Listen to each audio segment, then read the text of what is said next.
Shalom, shalom, shalom.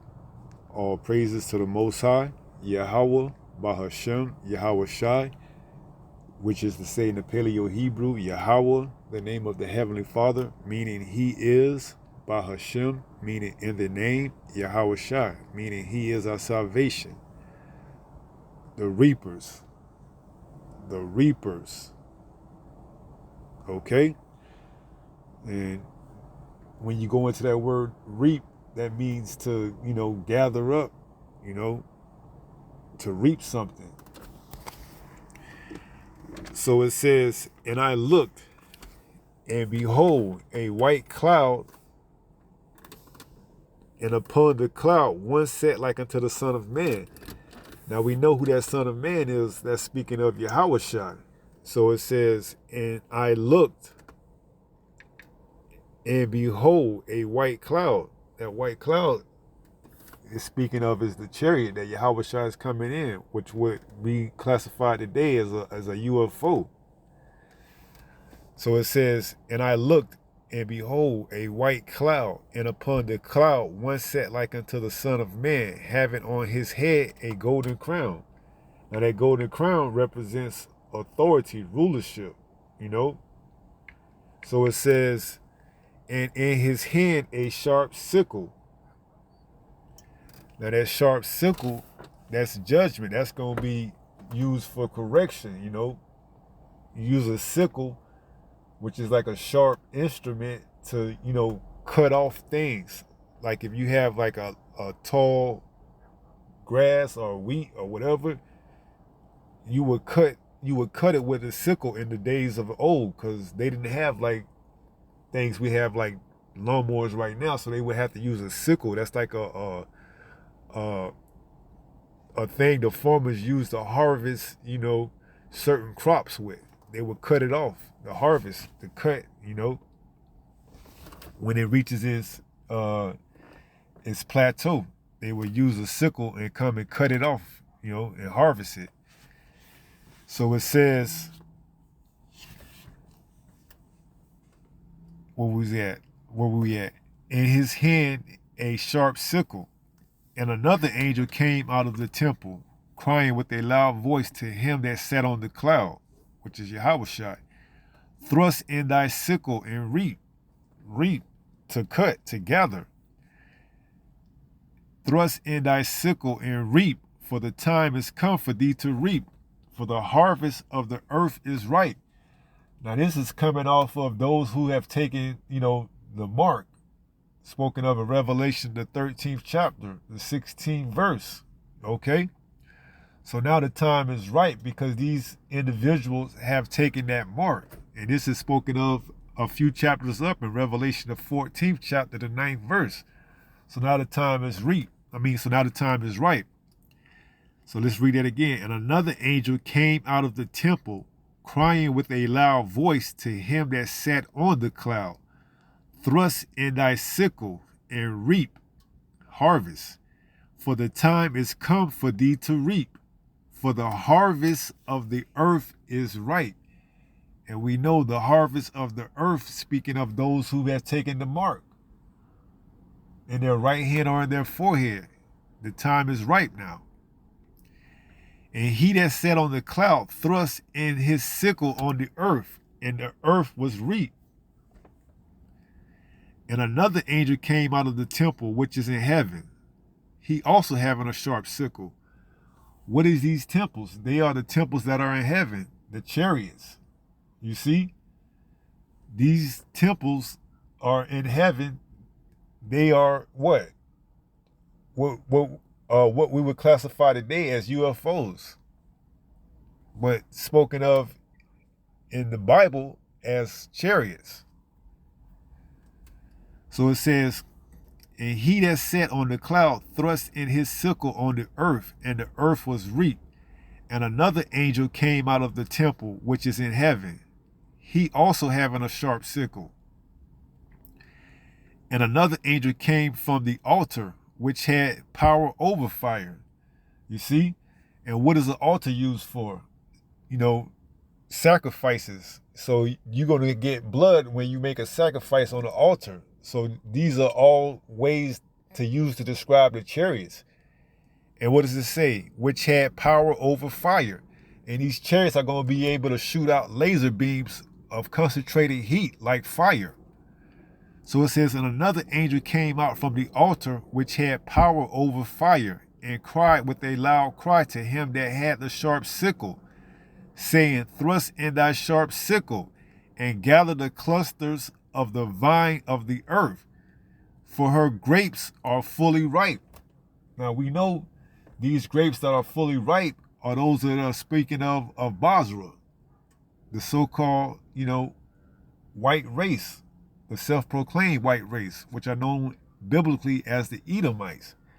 That's why Yahawashai said in Isaiah 63rd chapter that what? Who is this that cometh from Edom with dyed garments, from Basra, this that is glorious in his apparel, traveling in the greatness of his strength, I that speak in righteousness, mighty to save. Wherefore art thou red in thy apparel, and thy garments like him that treadeth in the wine fat? That's grapes. When you step on it, the fat, the juices that come out of it. Now these juices are being symbolically, referred to as, the blood. So these wine fat, the juice is being, correlated with this metaphor as being the blood that's coming from, the destruction, the correction that Yahawashai is going to use with that sharp sickle. So it says 3, I have trodden the winepress alone, and of the people there was none with me. So that's why the angels are telling him to thrust in a sickle, because he's going to do this on his own. Yahawashai is coming back, and he's going to take care of business by himself. Now, after he take care of his business, he's going to let us, the elect, get like I said in the prior lesson, he's going to let the elect get theirs in as well. So it says, I have trodden the winepress alone, and of the people there was none with me. For I will tread them in my anger, and trample them in my fury, and their blood shall be sprinkled upon my garments, and I will stain all my raiment. For the day of vengeance is in my heart, and the year of my redeemed is come. So this is going on in Revelation 14th chapter.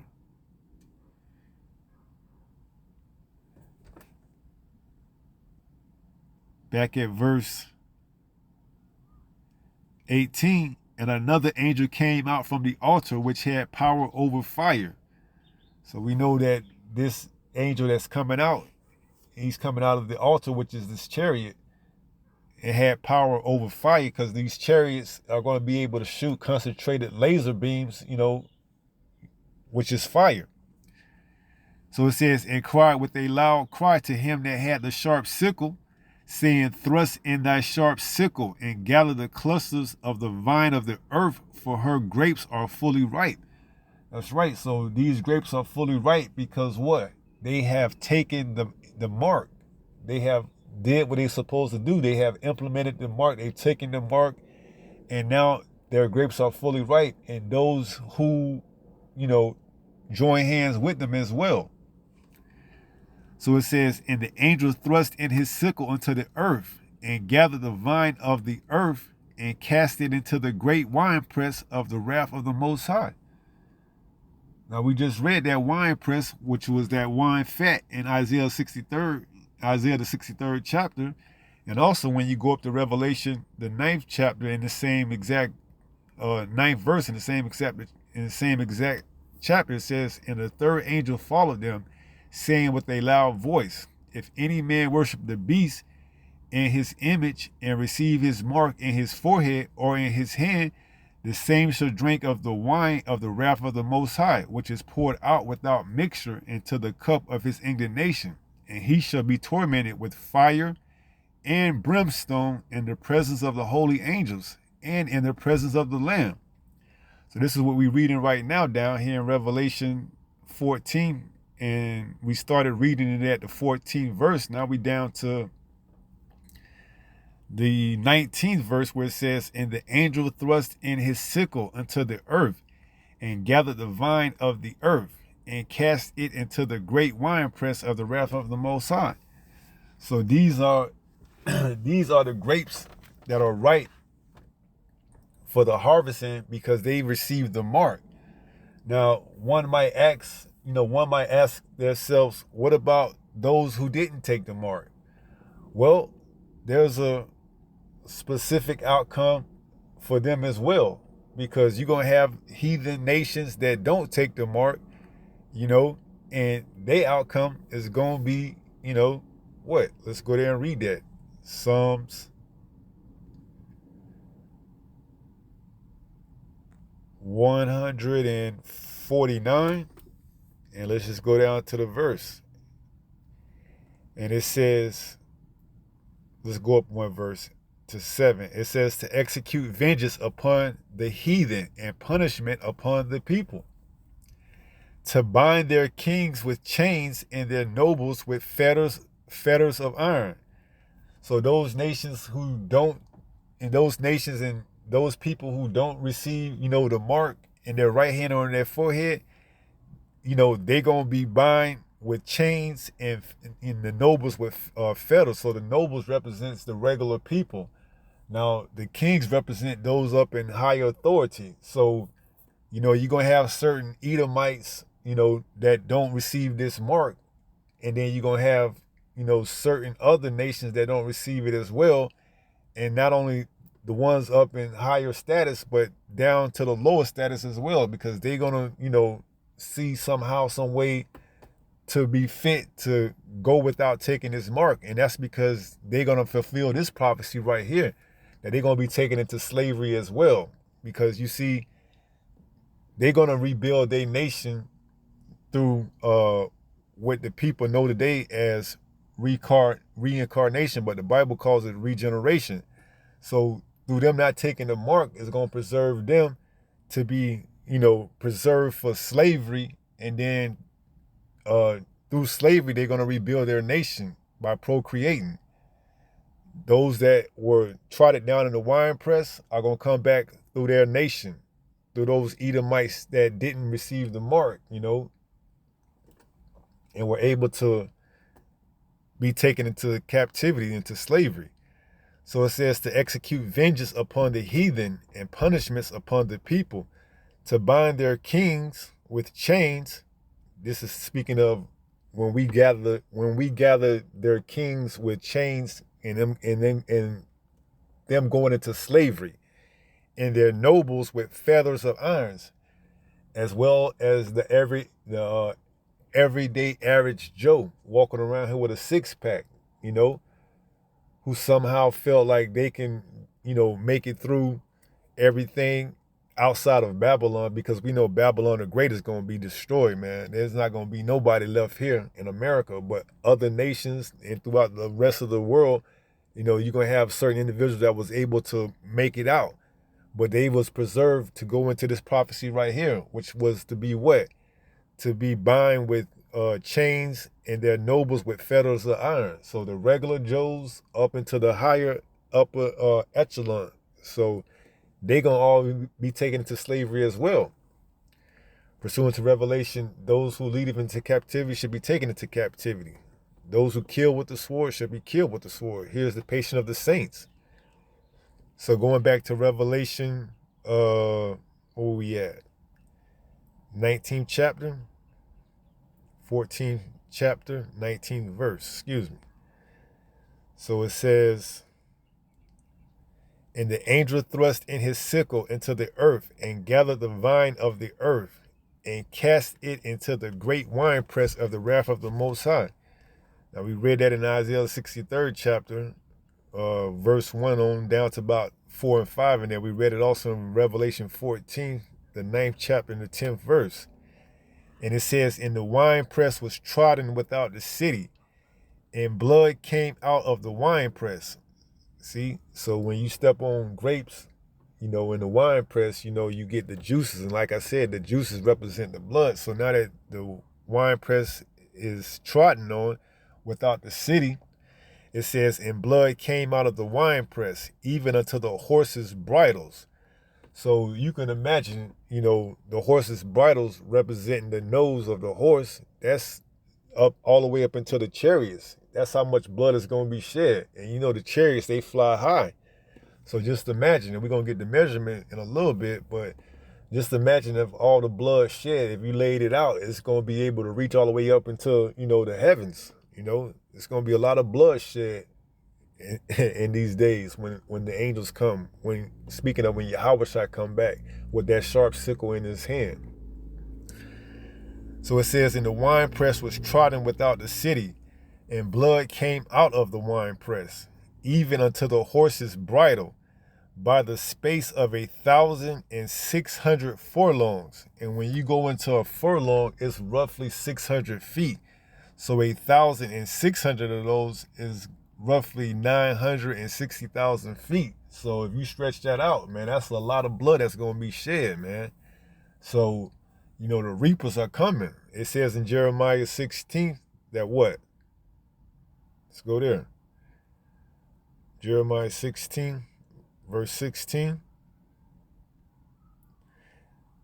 Behold, I will send for many fishers, saith Yahweh, and they shall fish them. And after I will send for many hunters, reapers, and they shall hunt them from every mountain and from every hill and out of the holes of the rocks. So, you can't hide from judgment. You're going to get it. Now, here in America, everything is going to be destroyed. But throughout the other parts of the earth, you're going to have people that's in these bunkers, these elites that's in these bunkers, the regular average common Joe that's, ducked off somewhere in a bombed out shelter or whatever. They're going to send the reapers, the angels, to go out there and get them. That's why it says they're going to bind their kings with chains and their nobles with fetters of iron, because they're going to go inside these clefts, these caves, and go in there and get them. Okay? So Basra, representing the Edomites, YAHAWASHI is coming to take, the crown and completely and utterly, take this Edomite system down. And he says he's going to do it by his own self. Of the winepress he trodden alone, none was with him. So we know he's coming to take Esau, Edom out of power completely by himself. Now these other nations and these other heathens, that's hiding off in these secluded areas, these bomb shelters, these, fallout shelters, whatever you want to call them, he going to send hunters to go hunt them out, man. So it says, I will send many hunters, and they shall hunt them from every mountain and from every hill and out of the holes of the rocks. So there's no place you're going to be able to hide that you're not going to be able to feel that prophecy that's written of in Psalms 149, verse 8.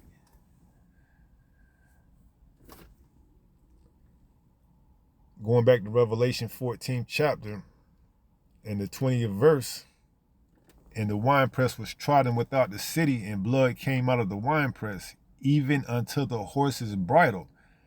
And when you see a bridle, that's the thing that's put in between the horse's mouth to keep him from biting down on his tongue, and it overlaps his snout or his nose. So that horse is representative of a chariot, and the bridle is the nose of the chariot. So that's how far up from the ground to the chariot up in the heavens that the blood is going to reach if you was to lay it out in a straight line. That's a lot of blood that's going to be shed, showing you that a lot of people are going to take this mark spoken of in Revelation the 13th chapter. So the reaper, the main reaper being YAHAWASHI, man, he's coming with that golden crown and that sickle in his hand, because he's coming, to take not only to take the Edomites, but he's coming to collect all the crowns of the kings. He's coming back with complete authority, rulership. That's why he's coming in that white cloud, man, because he's coming to do it by himself. Like we read in Isaiah 63rd chapter, he's trotting the winepress alone. So, this is the all to make you, you know, aware of what's going on, to show you that you need to be completely embedded in this truth, man, so you don't fall into the hands of this wicked elite, Esau Edom, man, because you don't want to be part of that judgment, because it says whoever received that mark is going to drink of the same cup of wrath of indignation that is poured out. That's what it says in verse 10. The same shall drink of the wine of the wrath of the Most High, which is poured out without mixture into the cup of his indignation. And he shall be tormented with fire and brimstone. That's those laser beams. Not only those laser beams, those are those missiles too. That's coming. To completely and utterly wipe out this land mass, which is known as America, Babylon the Great. And brimstone in the presence of the holy angels and in the presence of the Lamb. That's that Lamb, we know that's YAHAWASHI. So they're going to be in the presence with a UFO eye view, because they're going to be up in the heavens watching this all take place.